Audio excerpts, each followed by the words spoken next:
एक वाक़या है जो बहुत कम शायद बोला गया है, चाहे दावत तबलीग में हो या बयानात में हो, मशहूर भी नहीं है ये। एक सहाबी ईमान लाए और कुछ अरसा सोहबत नबी अलैहिस्सलाम में रहने के बाद घर वापस गए। वहाँ उनके किसी औरत के साथ मरासिम और ताल्लुक़ात थे जो इस्लाम लाने से पहले थे। वह औरत उनसे मिलने के लिए आई, उन्होंने रुख फेर लिया। वो कहने लगे क्या बात हुई? वो कहने लगी क्या बात हुई?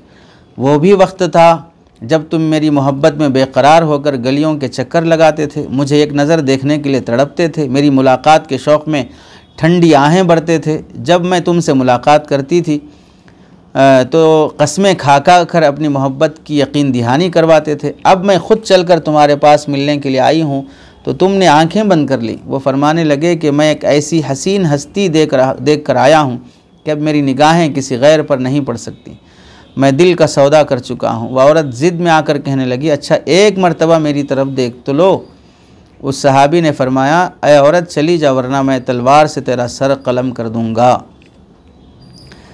इतनी बात तो है कि सहाबा इकराम ऐसे ही पाक दामन और बाहया थे हर मामले में, हर मौके पर, इल्ला है कि अल्लाह ने कभी उन्हें आज़माया हो और उसमें हमारे लिए कोई इबरत और सबक का मौका हो तो वो वाक़यात भी मौजूद हैं।